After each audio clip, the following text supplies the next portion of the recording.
Olá! Dentre as muitas questões que chegam aqui no programa Na Mira da Verdade, uma das que são muito recorrentes é sobre o comer ou beber. E a pergunta que abrimos o programa de hoje está baseada em Colossenses 2, porque ali no texto diz que, da seguinte forma, portanto, que ninguém faça para vocês leis sobre o que devem comer ou beber, ou sobre os dias santos. Comer ou beber. O que o apóstolo Paulo estava querendo dizer que ninguém faça leis para vocês sobre o que comer e beber? Esta e muitas outras questões você acompanha agora, pois está no ar, Na Mira da Verdade.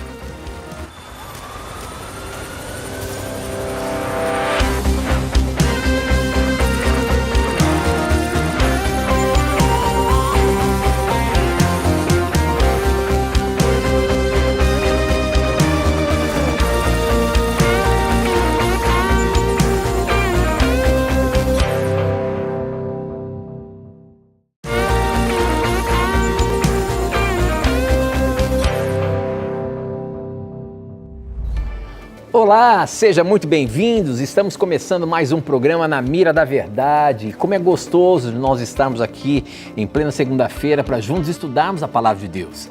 Este é o programa em que você pergunta e a Bíblia responde. Mas quem está na mira para dar a sua resposta, baseando-se na Bíblia, é ele, professor Leandro Quadros. Tudo bem, professor? Graças a Deus, Tito. Tudo bem? E contente porque nós vamos poder estudar a Bíblia com o nosso telespectador. Temos aqui 1 hora para estudarmos juntos.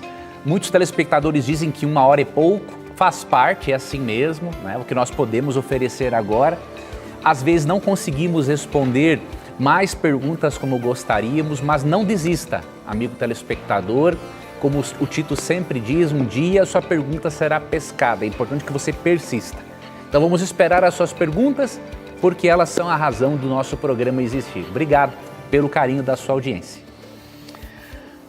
Você já sabe, aqui no programa Na Mira da Verdade, você tem algumas formas de você poder mandar a sua Bíblia e eu vou ali pescando elas, Seja no nosso WhatsApp, seja no SMS, seja no Facebook ou Instagram e até mesmo no YouTube. Então você tem várias formas, escolha uma delas, não precisa mandar em todas não, escolha em uma delas e formule a sua pergunta que ela poderá estar na Mira da Verdade, tá bom? Nós abrimos o programa falando sobre uma das perguntas que são sempre recorrentes aqui e às vezes textos diferentes da Bíblia são citados. Hoje, o texto que está na mira é de Colossenses 2. Muitas vezes nós falamos aqui de Colossenses 2, verso 16, o qual eu li, se referindo ao sábado, por exemplo, Agora, a pergunta de hoje é nesse mesmo texto, referindo-se ao comer e o beber.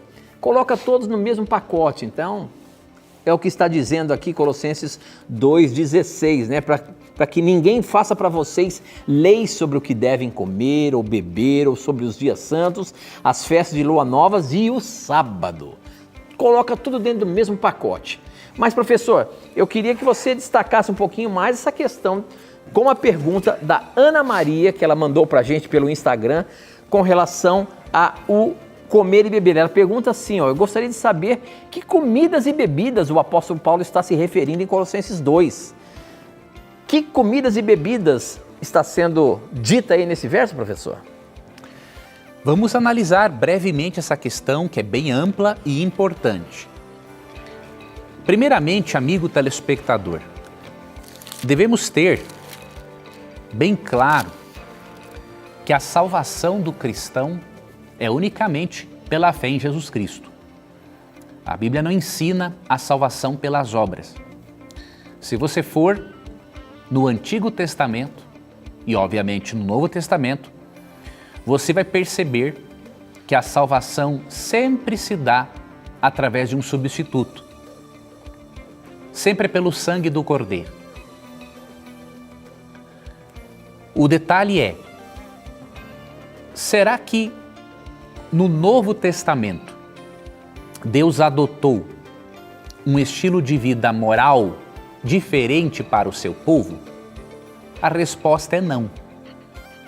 Por exemplo, em Romanos 7, verso 12, Paulo diz que a lei é santa justa e boa.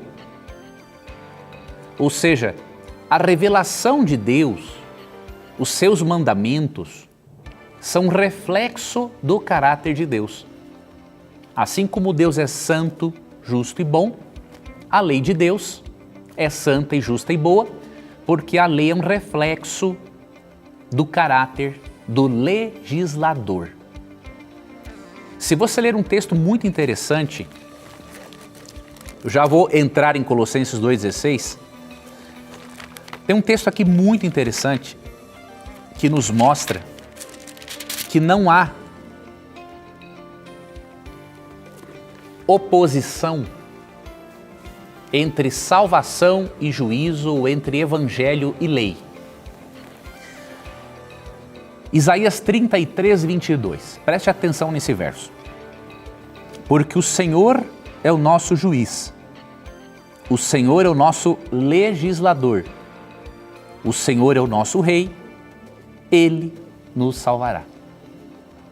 Você percebe que em um único verso, Deus é chamado de juiz, legislador, rei e salvador. Essa é a nota tônica de toda a Bíblia. No Antigo e no Novo Testamento, Deus é juiz, Deus é legislador, ou seja, o criador da lei.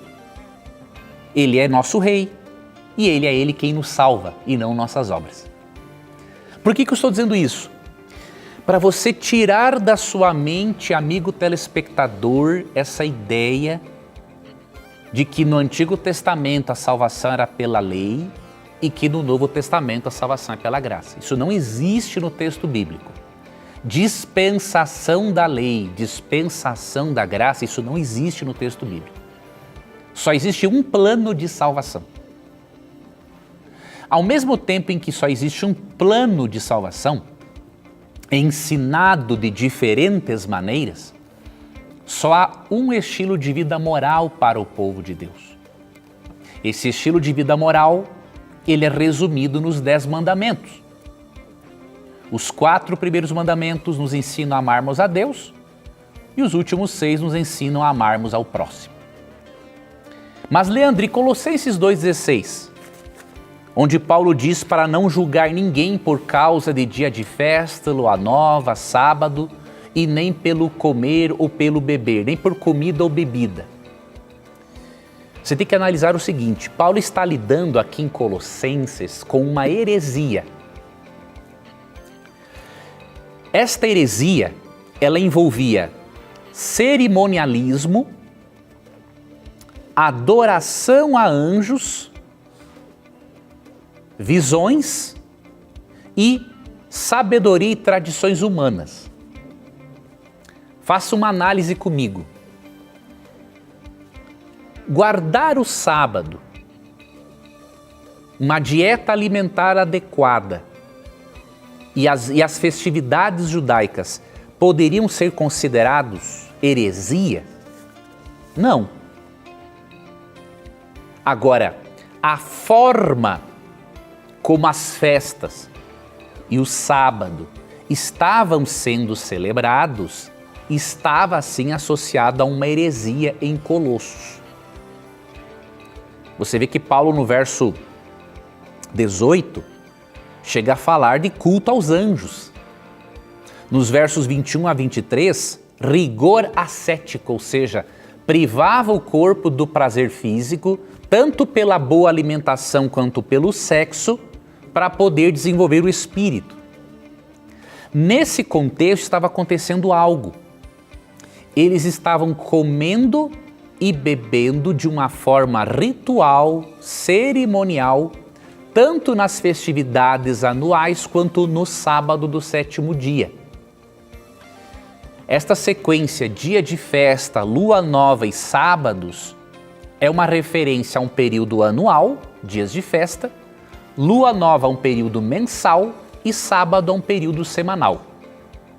O Dr. Wilson Paroski, em um livro sobre o sábado no Novo Testamento, esse livro está em inglês, ele fez uma explicação muito interessante quando ele abordou o Colossenses 2,16. Dr. Wilson Parosca, um especialista, um teólogo especialista, né, em crítica textual do Novo Testamento, grego, né, lecionou por muitos anos no Brasil e fora também.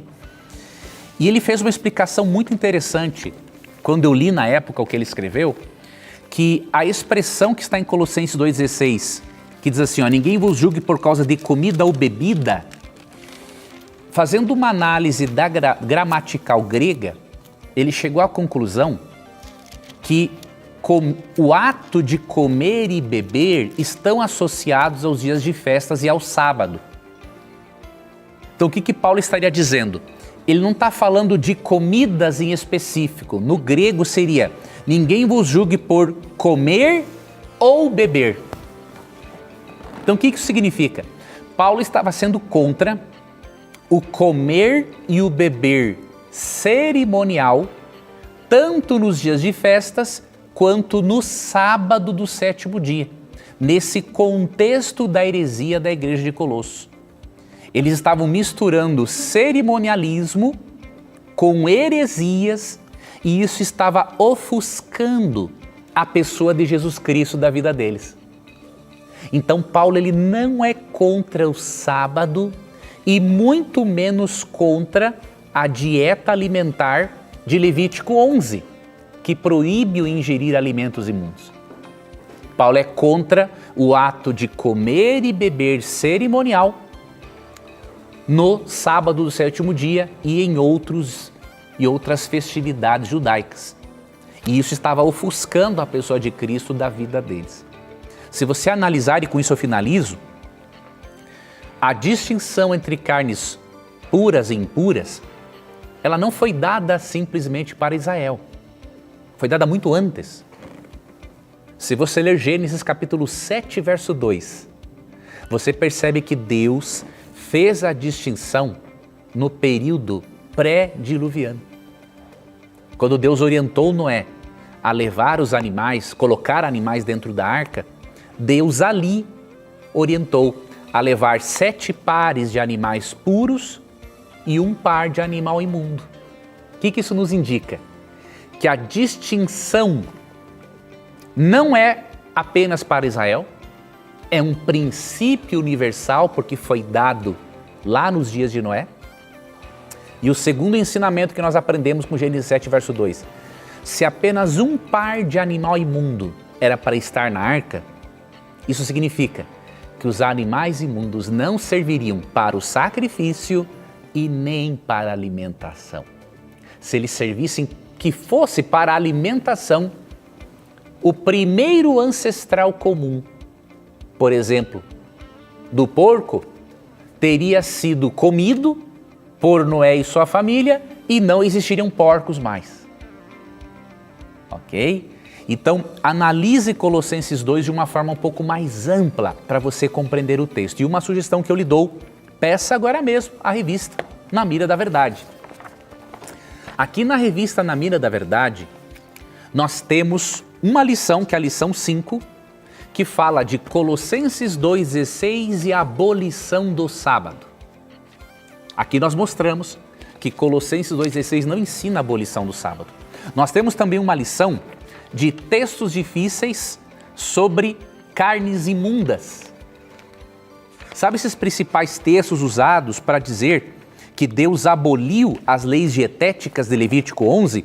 Você vai aprender a explicar esses textos na lição de número 7, textos difíceis sobre o consumo de carnes imundas. Então, nós selecionamos alguns dos principais textos difíceis sobre algumas doutrinas. E você pode receber esse estudo bíblico gratuitamente aí na sua casa, se você ligar agora para a 0 operadora 12 2127 3121. Diga o seguinte para a nossa equipe que está atendendo o telefone: eu quero a revista Na Mira da Verdade. 0 operadora 12 2127 3121. Muito bem, e olha só, essa revista na verdade é um guia de estudos para você se aprofundar nos textos bíblicos e aprender mais da palavra de Deus. Então peça agora mesmo, liga pra gente aí, o número está aparecendo na sua tela, aproveita aí, você pode ligar agora, nós temos uma equipe aqui pronta para receber a sua ligação e enviar para você essa revista sem você pagar nada, tá bom? Muito bem, o programa está apenas começando. Para você mandar as suas perguntas, você pode usar o nosso WhatsApp, o número é 12 981510101, o nosso SMS também, que é o mesmo número. Você pode também usar as redes sociais, no Instagram, @Na Mira da Verdade, e no Facebook, namiradaverdade.nt. Nós temos uma pergunta aqui do Facebook, quem mandou foi a Lerna de Melo. E a pergunta dela, professor, é a seguinte: eu estou lendo o livro de Êxodo e me deparei com o capítulo 21, verso 10, sobre o homem tomar uma segunda mulher. Como assim? O mandamento é não adulterarás. Como que a Bíblia está falando aí do homem ter uma segunda mulher? Como é que a gente explica isso daí, professor? Por que está escrito isso lá em Êxodo, no mesmo, ou seja, no capítulo seguinte que apresenta a lei de Deus, os 10 mandamentos ali, professor? E tem a lei de não adulterarás. Como é que é essa questão da segunda mulher? O que acontece? Deus nunca aprovou, amigo televidente, telespectador, Deus nunca aprovou a poligamia. O que Deus fez? Ele tolerou na sua paciência e misericórdia para proteger especialmente as mulheres. Você pode pensar, mas da onde que o Leandro tirou isso? Eu vou lhe mostrar aqui no texto. O que acontecia naquela época? Os homens eram corrompidos por aquela cultura, eram viciados na prática. E aqueles homens, ainda mais insensibilizados pelo período em que foram escravos no Egito, eles poderiam abandonar a esposa deles, na concepção deles, obviamente, por qualquer motivo. Se você analisar Gênesis 1, 26 e 27, né? Você vê qual é o plano de Deus. Fez o homem e a mulher, Deus criou o homem e a mulher à sua imagem e semelhança. Em Gênesis 2, 24, né, diz assim, o homem deixará a seu pai, se une à sua mulher, não suas mulheres no plural, e os dois, não 3, não 4, não 5, e os dois serão uma só carne. Então esse é o plano original de Deus. Como o povo estava corrompido, e o povo ia fazer mesmo, Deus deu orientações para que a mulher fosse protegida. E você vai ver aqui no próprio texto que você citou. Por exemplo, vou ler aqui para vocês do 21, 9 e 10. Mas se a casar com seu filho, tratá-la como se tratam as filhas. Aqui está falando de uma mulher escrava.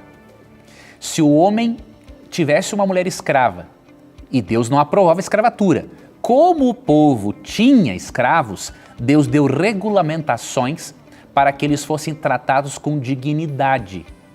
Então olha que interessante. Se um homem tivesse uma escrava e essa escrava se casasse com o filho dele, ele deveria tratar a escrava agora como se trata a própria filha dele. Isso não existia no mundo antigo. Só Deus, só a Bíblia deu uma lei dessas para proteger a moça. E aí o verso 10.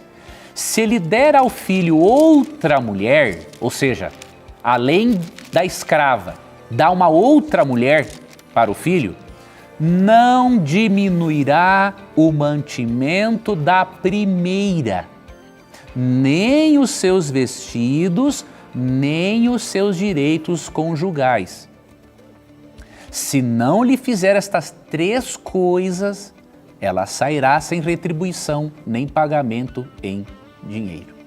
Então veja, aqui Deus está protegendo a mulher escrava que se tornou esposa de alguém cujo pai era dono de escravos.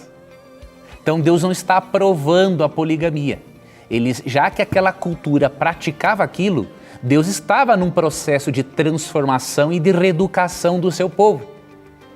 Então já que eles praticavam aquilo, Deus falou o seguinte, bom, primeiro, se você der uma mulher escrava para o seu filho, tu vai ter que tratar ela como se trata suas filhas. E se o seu filho tiver uma outra, ele não pode privar a primeira, que havia sido escrava, dos direitos dela, tanto de alimento, quanto de roupa, quanto dos direitos conjugais. Então, quando alguém fala mal da Bíblia, que não foi o caso da nossa telespectadora, mas eu vejo críticos falando mal da Bíblia, é porque eles não leem a Bíblia. Quem lê a Bíblia entende o contexto cultural e como que Deus está tentando mudar aquela cultura, percebe que não existe nenhuma cultura antiga com leis tão interessantes para proteger o direito das mulheres. Muito bem, professor, muito bem. Nós temos que ir para um intervalo rápido, mas aproveite o intervalo aí, manda suas perguntas para a gente volta já já.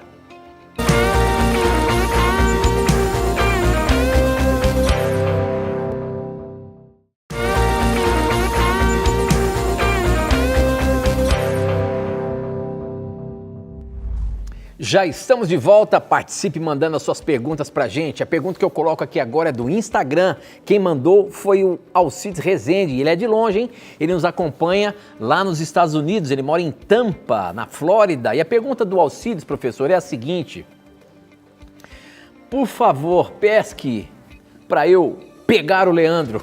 Vamos ver o que ele está dizendo aqui. Lucas 16:8. Me explique, Leandro, o que Jesus quis dizer ou nos dizer nesta parábola, dizendo que os filhos das trevas são melhores que os filhos da luz. Ali na parábola do administrador desonesto, professor, chega um momento ali, a partir do verso 8, por exemplo, que Jesus está dizendo que ele teve esperteza, né? Ele foi mais esperto por ser até mesmo um administrador desonesto. O que Jesus estava querendo dizer com isso? Muito interessante. Na parábola do administrador infiel, Cristo conta uma história do dia a dia, né? No dia a dia existem administradores fiéis e administradores infiéis. E ele aqui na parábola, o que gerou a dúvida do nosso telespectador é que no verso 8, o administrador infiel é elogiado.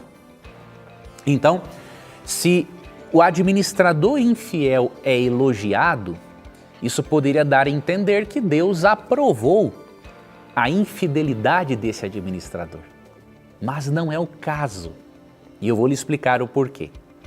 Em primeiro lugar, uma parábola é uma narração fictícia usada para ilustrar lições morais.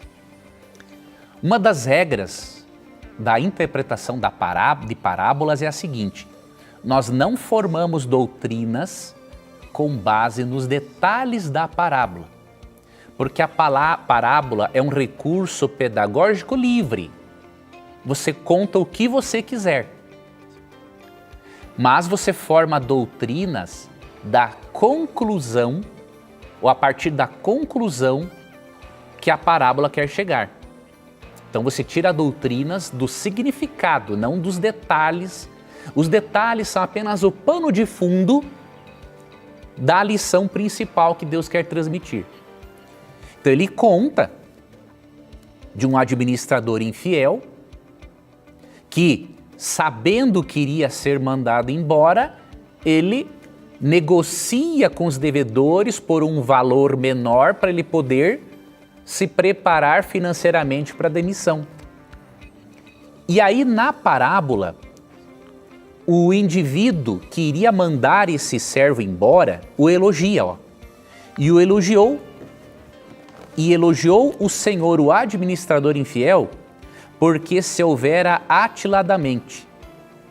E aqui tem a conclusão, porque os filhos do mundo são mais hábeis na sua própria geração do que os filhos da luz. Então, na parábola, Cristo não aprova a desonestidade. O que Cristo diz na parábola é o seguinte: se um administrador infiel foi inteligente na sua ação, mesmo sendo desonesta, você que é um filho da luz deveria ser mais inteligente ainda nas suas ações honestas. Então ele não elogia o roubo ou a desonestidade. Ele elogia a inteligência, a habilidade, para ensinar a seguinte lição: que se um ímpio se sai bem em certas circunstâncias, no final ele vai sair mal, obviamente, mas na história, se ele aqui foi elogiado por sua esperteza, os filhos da luz deveriam ser mais inteligentes em suas boas ações. Tá? Então analise a conclusão da parábola. Não se apegue aos detalhes que são apenas o pano de fundo para ilustrar a lição mais importante. Olha só, professor, estou aqui com uma pergunta que chegou pelo nosso WhatsApp. Deixa eu ver se eu tenho o nome dele aqui. O nome dele, vamos ver aqui, o nome dele é Valdemor, e ele diz o seguinte: boa noite, Tito, boa noite, Leandro. Eu já tive a minha pergunta pescada uma vez, sou muito feliz por isso. Sou assembleiano e fã de vocês, pois aprendo muito com esse programa. Muito obrigado por você participar aqui com a gente. A sua pergunta mais uma vez foi pescada e ele diz o seguinte: eu gostaria que vocês tirassem uma dúvida. Como é que a Bíblia fala conosco ao ler? Pois sempre a leio, mas não percebo a Bíblia falar comigo. Me ajude a entender isso. Professor, como é que a gente sente que a Bíblia está falando? Na verdade, a palavra de Deus fala pra gente mesmo, né? Como que, vamos ajudar ele aqui, como que ele quer, assim, de uma forma mais palpável, sentir a voz de Deus na palavra.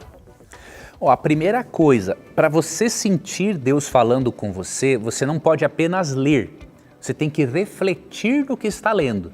Eu acho que é importante você contar a sua experiência aí, professor. Você que já estuda a Bíblia há tanto tempo aqui para nos dar as respostas, você sente Deus falando a você? Sempre. Por quê? Porque eu primeiro procuro entender o texto, primeiro eu procuro entender o que o texto está dizendo, o que o autor original quer dizer. E aí, com base naquilo, aí eu penso o seguinte: bom, o que ele disse para as pessoas naquela época, o que ele está dizendo para mim hoje? Então, para fazer isso, requer-se um exercício, telespectador, de compreensão do texto. E isso se adquire, né, com o tempo de leitura.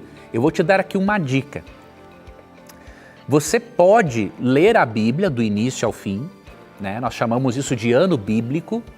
Mas você também pode fazer, por exemplo, se você tem um problema atualmente ou uma necessidade, você pode buscar os textos bíblicos onde Deus propõe a solução para esse problema ou onde Deus promete prover você dessas necessidades. Então você pode fazer um estudo temático, não necessariamente um ano bíblico, tá? Então, eu gosto de fazer ambos, né? Fazer um ano bíblico, fazer um estudo temático, tá? Agora, para você sentir a Bíblia falando para você, você tem que lê-la contextualmente, perguntar-se o que ele está dizendo para o leitor original, e aí depois, bom, se ele está dizendo isso para o leitor original, o que ele está dizendo para mim? Então, olha o que nós fizemos aqui agora. Eu não li Lucas 16, todo o capítulo, né? Eu só expliquei o versículo 8 para o telespectador. Então, como que eu posso aplicar isso para mim? Jesus está ensinando aqui a importância de eu ser uma pessoa diligente e inteligente. Se os filhos das trevas são inteligentes e diligentes, eu, como filho da luz, devo ser inteligente e diligente naquilo que eu faço no dia a dia e naquilo que eu faço pelo reino de Deus. Veja, eu não inventei. Eu primeiro extraí do texto o que ele disse e aí sim eu apliquei a minha vida. Então você tem que aprender a fazer isso. Ler, entender e aplicar. Ler, entender e aplicar. Se você fizer isso, a palavra de Deus vai falar com você todos os dias.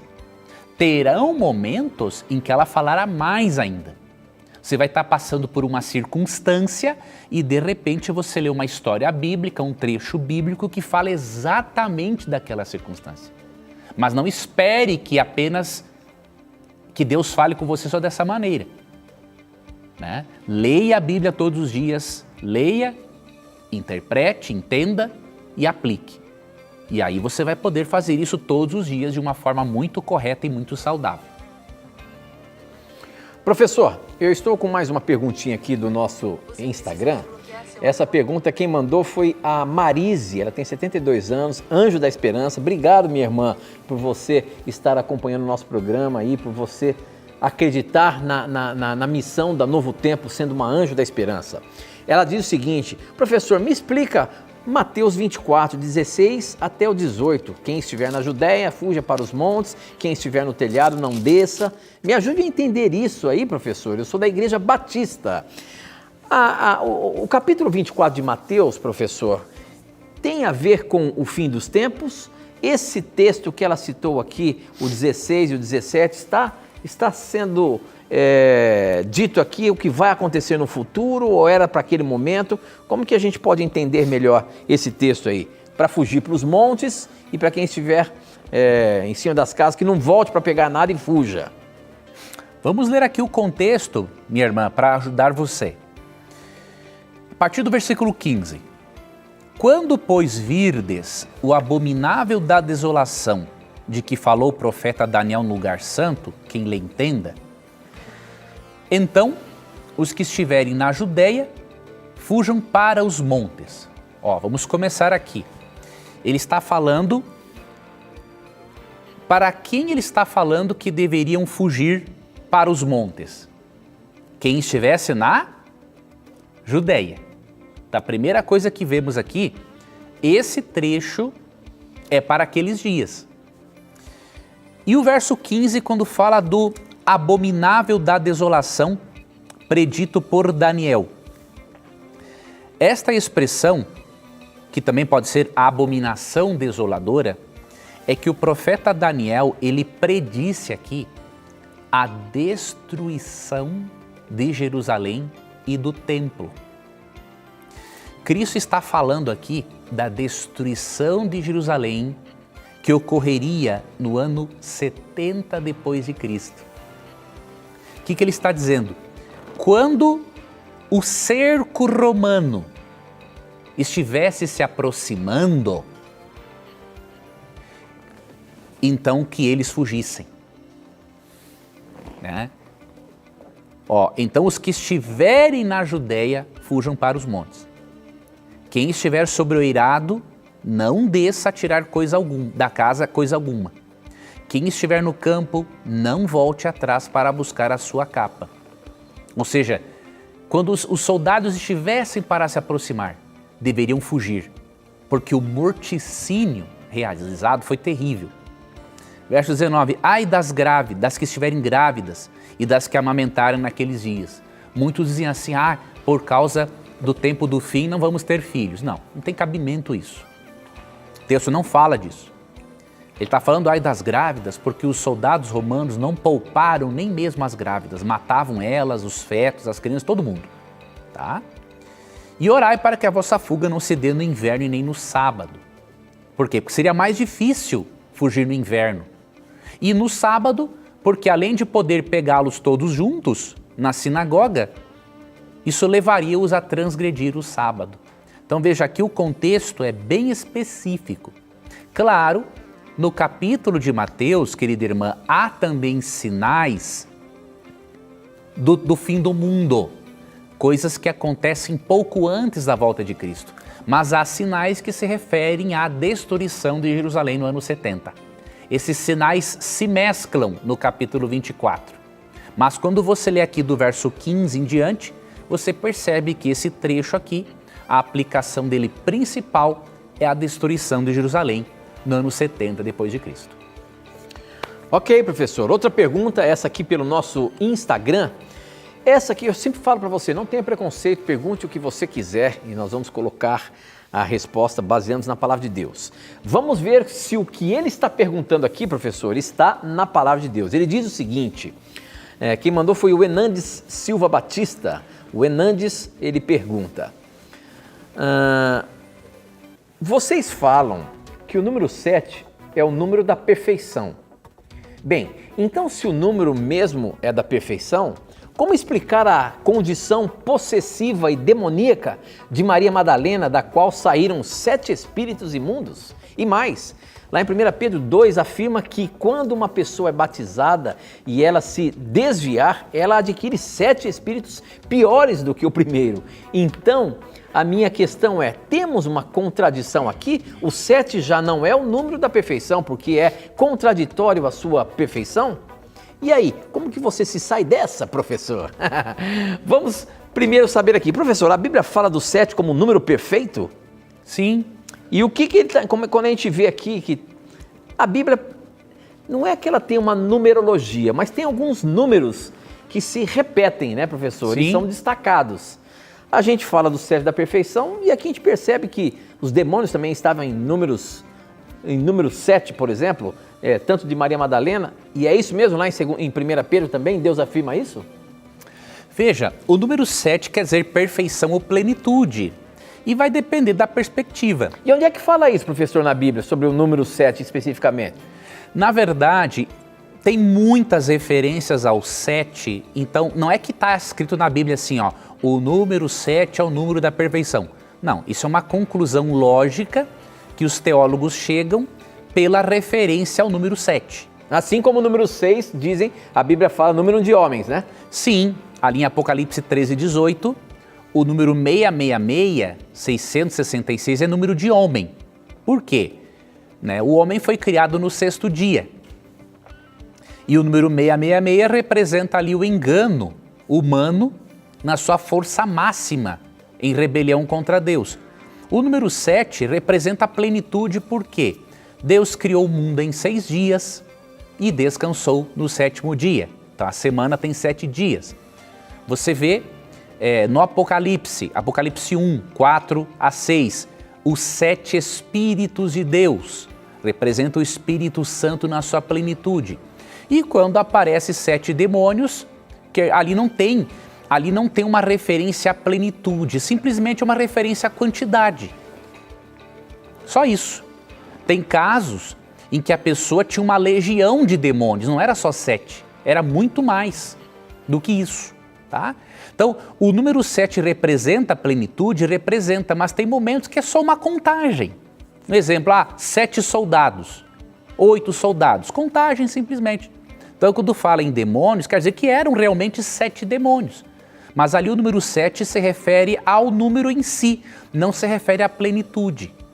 Lá, por exemplo, no Apocalipse fala dos 7 selos, das 7 igrejas, tem a ver com quantidade, mas também com plenitude. No caso de demônios, não. Por quê? Teve o número 7, demônios que possuiu. Aquele número 7 que Cristo fala quer dizer que o estado daquele homem se torna pior do que o primeiro, né? Só que tem outros momentos que pessoas são possuídas por legiões de demônios, tá? Então o número 7 tem essa representatividade, mas não é sempre, tem momentos que é apenas a contagem. E aí não dá para relacionarmos sempre o número 7 com plenitude, porque às vezes é só contagem, no sentido de quantidade. Muito bem, eu tenho 2 minutinhos, mas olha só, relacionado com o 7 também, perguntaram pra gente aqui, quem mandou foi a Cristina Santos. Ela disse, boa noite, eu me chamo Maria Cristina, sou do Rio de Janeiro.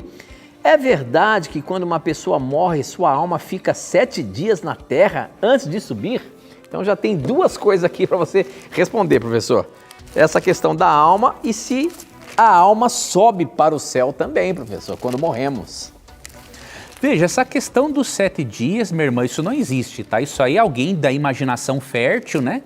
Que inventou, isso não existe no texto bíblico. Será que tem a ver com a missa de 7º dia, do 7º dia? Não, a missa do 7º dia, ela é realizada caso a possibilidade da pessoa estar no purgatório, tá? E aí, diríamos assim, pagar pelo que ela fez para agilizar o processo dela sair do purgatório e ir para o céu. Mas aqui em Gênesis 2:7, nós temos o conceito primário de alma, amigo telespectador. Então formou o Senhor Deus ao homem do pó da terra e lhe soprou nas narinas o fôlego de vida e o homem passou a ser alma vivente. Preste atenção aqui, ó. A Bíblia não diz que o homem passou a ter alma vivente. A Bíblia diz que o homem passou a ser alma vivente. Então, biblicamente, querido telespectador, nós não temos alma, nós somos alma. É que o conceito de alma como uma entidade que sobrevive fora do corpo é um conceito grego que se infiltrou no cristianismo, especialmente por influência de Santo Agostinho. Mas se você for no texto bíblico, lógico, a palavra alma é polissêmica, né? Ela tem um vasto campo semântico, tem vários significados na Bíblia, mas o sentido grego de alma não está no texto bíblico. Só para você ter uma ideia, enquanto Platão ensinava que o corpo é a prisão da alma, em 1 Coríntios 6,19 a Bíblia ensina que o corpo é o templo do Espírito Santo. Então é totalmente contraditório afirmar que o corpo tem uma alma, sendo que a Bíblia destaca que esse corpo é o templo do Espírito Santo. A Bíblia não coloca o corpo como sendo inferior à alma, tá? Então, no conceito bíblico de alma, o ser humano é uma alma. Então, se o ser humano é uma alma, na morte a alma morre. O fôlego de vida volta para Deus e essa ideia de 7 dias, né, em que essa alma, digamos assim, ficaria na terra, simplesmente não existe no texto bíblico. Muito bem, vamos para um intervalinho rápido. Aproveite aí o intervalo, mande a sua pergunta, a gente volta já já.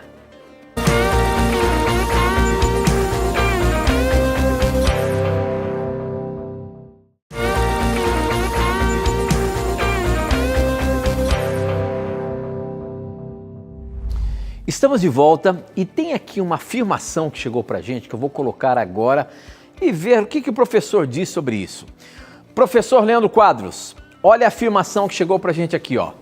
Jesus já voltou e os que ficaram aqui estão vivendo um inferno na terra. Professor, essa afirmação aí, o que você me diz? Vamos deixar que o próprio Cristo nos responda. Tem vários textos a respeito, mas eu vou ler aqui João 14, 1-3. Não se turbe o vosso coração, credes em Deus, crede também em mim. Na casa de meu pai há muitas moradas. Se assim não fora, eu vou-lhe teria dito, pois vou preparar-vos lugar. E quando eu for e vos preparar lugar, voltarei e vos receberei para mim mesmo, para que onde eu estou, estejais vós também. Aqui é dito que quando Jesus voltasse, ele nos receberia para estarmos com ele aonde ele está hoje. Como nós não estamos com Jesus aonde ele se encontra hoje, que é no céu, isso quer dizer que ele não voltou pela segunda vez. E por isso, de acordo com João 14, 1-3, esta afirmação é mentira. Ela não tem base bíblica nenhuma, simplesmente na imaginação humana. Nós precisamos, amigo telespectador, deixar que o Espírito Santo e a Bíblia, né, a Bíblia seja a sua própria intérprete com a ajuda do Espírito Santo. Se nós colocarmos a nossa imaginação como autoritativa, nós vamos inventar um monte de crenças e isso vai apenas atrapalhar a nossa espiritualidade. Legal, professor. Muito bem. Olha só a pergunta que chegou pelo nosso Facebook. Você pode mandar suas perguntas pelo Facebook. Sempre eu disponibilizo um videozinho antes do programa para que você possa mandar as suas perguntas ali nos comentários do vídeo, tá bom? Essa aqui quem mandou foi o Fernando Gonçalves e a pergunta do Fernando Gonçalves é a seguinte: gostaria de saber se este dom de línguas que temos nas igrejas atuais são invenções de homens ou provém do Altíssimo Deus? Professor, o que você pode falar sobre a pergunta do Fernando aí? Como é que você sai dessa, meu amigo? Vamos lá. Em primeiro lugar, obviamente que eu não posso aqui de forma alguma, né, questionar a sinceridade e a devoção, né, de muitos irmãos pentecostais e muito menos questionar o amor deles por Jesus, né? Se eu fizesse isso, eu estaria sendo uma pessoa não apenas imprudente, mas até mesmo desonesta, né? Eu conheço muita gente que é cristão no sentido bíblico do termo e que está no meio pentecostal, neopentecostal, católico. Por mais que eu acredite que tais pessoas estejam crendo em doutrinas erradas, eu não tenho dúvida alguma de que o Espírito Santo tem conduzido esses irmãos e continuará conduzindo-os, tá? Então, eu não vou aqui questionar o cristianismo, o nível de cristianismo, de sinceridade de nenhum irmão pentecostal. Se eu fizesse isso, eu seria uma pessoa desonesta, tá? Sou pecador, mas graças a Deus não sou desonesto. Sobre o dom de línguas, não vejo base bíblica para crermos no chamado dom de línguas estranhas, tá? Em 1 Coríntios 14, na versão Almeida, revista e corrigida, tinha essa expressão línguas estranhas. Ela estava em itálico, né? Indicando, o tradutor com isso estava indicando que o termo estranhas não estava no original grego, mas foi acrescentado para tentar dar um sentido ali ao texto. Só que os tradutores viram que esse termo mais prejudicou do que ajudou. Então hoje, nas versões mais atualizadas, não existe mais a expressão línguas estranhas. Existe o quê? Línguas. Tá? Quando você estuda o dom de línguas na Bíblia, e nós não temos como fazer isso aqui agora, obviamente, é um assunto muito amplo, você chega a algumas conclusões. Eu vou te apresentar algumas breves aqui. Em primeiro lugar, o dom de línguas bíblico é uma capacidade sobrenatural que o Espírito Santo dá para comunicar o Evangelho, ou as verdades da Palavra de Deus, em um idioma que a pessoa não havia estudado, não havia conhecido. Lá em Atos capítulo 2 você vê que aconteceu isso. Os discípulos receberam o dom de línguas e eles falaram nos idiomas das pessoas de várias nacionalidades que estavam se reunindo ali em Jerusalém para a festa do Pentecostes. Então você vê claramente em Atos 2 que o dom de línguas é um dom de idiomas. A palavra língua, do grego glossa, quer dizer idioma. Então o dom de línguas é um dom de idioma dado de forma sobrenatural pelo Espírito Santo. Só que quando você vai para 1 Coríntios 14, você já percebe ali que a natureza do dom era diferente. Não é o mesmo dom de Atos capítulo 2. Porém, a pergunta que devemos fazer para o capítulo é: em 1 Coríntios 14, Paulo está aprovando ou corrigindo aquela manifestação do dom? Se você estudar 1 Coríntios 14 com atenção, você vai perceber que no verso 2, quando Paulo fala que ninguém entendia o dom, ele está mencionando a forma como o dom estava sendo usado. No verso 4, quando ele fala que a pessoa estava edificando ela mesma, bem como no verso 14, ele estava de uma forma cautelosa, falando daquele dom de línguas ali, mas ainda não corrigindo, para evitar que as pessoas proibissem o dom quando se manifestasse da forma correta. E aí no restante do capítulo você vê Paulo corrigindo o uso do dom de línguas na igreja de Corinto. Então, nós não cremos, por mais sinceros que nossos irmãos pentecostais sejam, que a grande maioria dessas manifestações não cremos que seja o dom de línguas bíblico. Há questões de ordem emocional envolvidas, há questões de ordem espiritual envolvidas, mas o dom de línguas bíblico é realmente como é ensinado em Atos capítulo 2. O que eu sugiro para você? Você poderá se aprofundar nesse assunto adquirindo a revista Na Mira da Verdade. Ali nós temos uma lição em que nós comentamos os textos difíceis sobre o dom de línguas. Você tem que estudar Atos 2, Atos 10, Atos 19 e 1 Coríntios, dos capítulos 12 ao 14. Estudando esse grupo de textos, você vai chegar a essas conclusões e entre outras que eu apresentei para você aqui agora. Muito bem, professor. Eu vou aproveitar, vou até me levantar aqui e já que nós falamos sobre esse assunto, a gente tem aqui a revista que eu falei no começo do programa, que a gente pode dar mais um reforço aqui para você. A revista Esperança Novo Tempo, Na Mira da Verdade, tem várias lições, ou tem várias lições falando sobre textos difíceis da Bíblia. E o professor Leandro Quadros preparou esse guia de estudo para você aprender mais os temas que nós apresentamos aqui no programa e que você pode se aprofundar mais. E um dos temas é justamente sobre essa questão do dom de línguas aqui, não é? Deixa eu dar uma olhadinha aqui, professor. Qual que é? Vamos ver a lição? Texto difícil sobre a volta de Jesus. Lição 6, Tito. Olha aqui, ó, na lição 6, textos difíceis sobre o dom de línguas.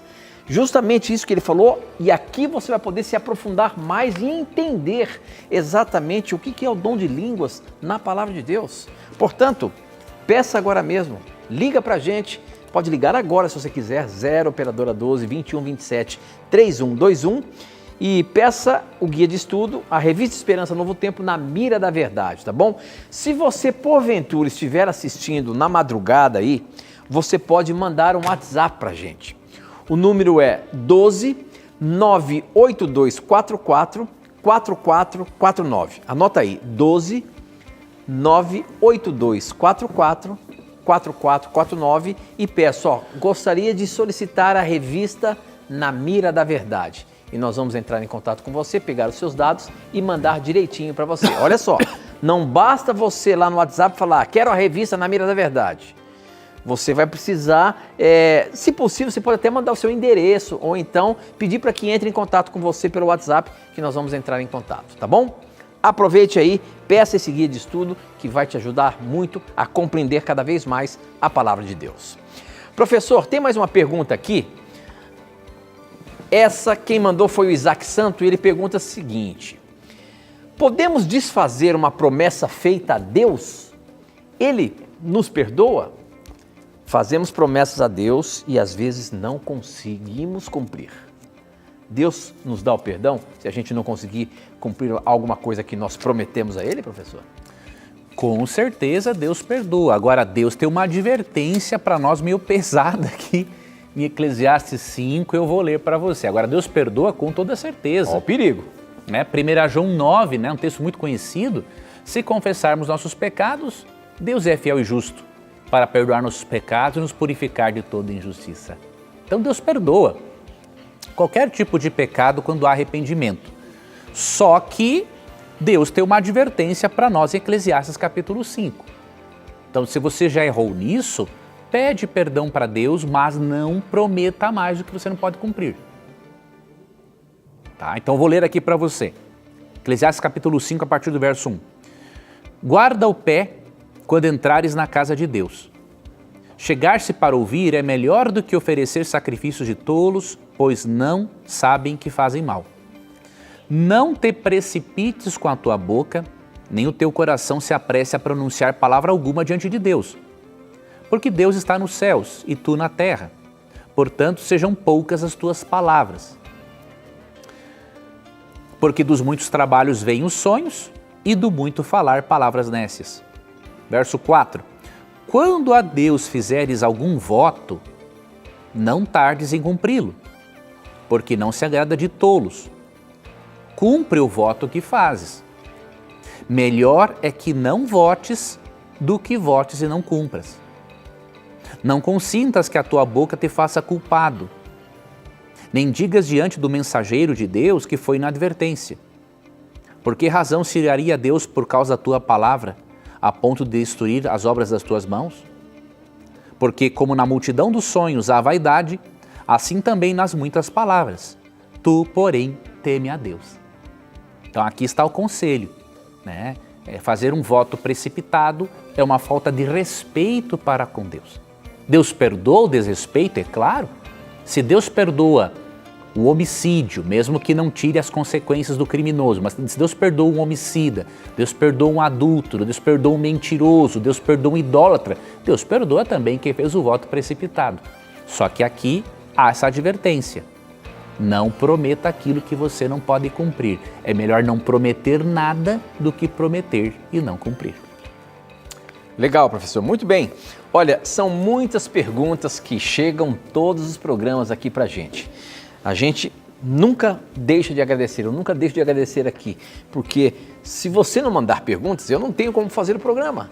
Então participe sempre, mande as suas perguntas, a qualquer momento ela pode entrar na mira e às vezes até a sua pergunta por uma outra pessoa foi pescado ali e é a mesma resposta que você precisaria ouvir. Então participe, viu? Mande as suas perguntas para a gente quer ajudar você e acabamos nós estudando juntos a palavra de Deus. Participe do nosso programa. Professor, nosso tempo acabou, a gente se encontra semana que vem, se Deus quiser. Obrigado, Tito, mais uma vez, por trazer as perguntas dos nossos amigos. Obrigado, amigo telespectador, por acompanhar com carinho o nosso programa e vamos esperar que você assista mais vezes. Que Deus lhe guarde e que você se lembre que no Na Mira da Verdade, quando você tiver a coragem de perguntar, a Bíblia terá coragem de lhe responder. Aqui você já sabe, seus questionamentos sempre estão na mira da verdade. Até o nosso próximo encontro. Tchau!